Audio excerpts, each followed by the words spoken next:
Comme indiqué dans les programmes, les membres des deux sections de l'IDP Tshisekedi Fédération de Goma ont été présents à l'assise organisée par le président fédéral Siraju Nilamba pour des consultations avec les structures de sa fédération, en fait de recueillir les avis des uns des autres pour voir dans quelle mesure lui et les doyens résoudre les différends qu'il y a au sein de la fédération. Ici, le doyen Koulukasa Paul intervient. Je suis le président de la commission électorale permanente du parti dans la ville de Goma, mais aussi je suis cofondateur du parti. L'impression est très bonne dans la mesure où tous les participants ont été sincères.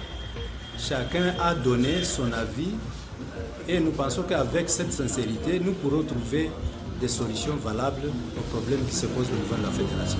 L'objectif, c'est que les troubles et les désordres qui règnent au sein du comité fédéral puissent prendre fin et que l'union, comme le dit notre parti, puisse reprendre entre les membres du comité, entre les combattants ordinaires, s'il faut appeler ça comme ça, et que cette union-là peut nous permettre de bien évoluer et d'accéder à plus de chances de pouvoir, à plus de chances d'être réélu, d'avoir la confiance du peuple congolais pour l'année 2028. Les idées, nous prenons acte de leur déclaration, de la déclaration de chacun, et quand nous aurons reçu toutes les déclarations, nous verrons comment les orienter, comment les canaliser pour nous permettre d'être plus stable, d'être à l'aise, d'avoir plus de sécurité et d'union, de cohésion entre les combattants. Les membres des deux sections Karissimbe et Goma n'ont pas manqué à placer quelques mots par rapport au déroulement de cette procédure et ont exprimé leurs attentes. Je suis Dr Alfred Kazaro, je suis le secrétaire rapporteur de la section de Goma. Merci beaucoup. Tout d'abord, je salue la participation à cette rencontre. C'était édifiant le fait d'avoir engagé des consultations dans le cadre de trouver des solutions sur les conflits au sein du parti dans la fédération de Goma.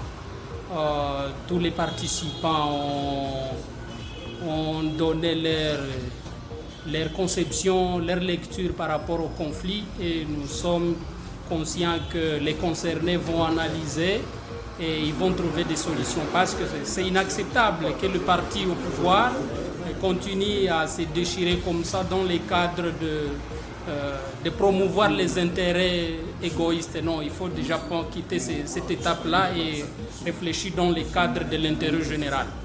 Par rapport à la situation qui se trouve au niveau de notre fédération, je souhaite qu'il y ait un bon climat.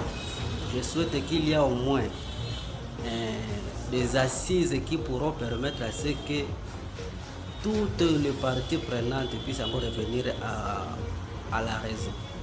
Soulignons que c'est ce 14 août que la Ligue des jeunes et ses structures d'appui vont être écoutées.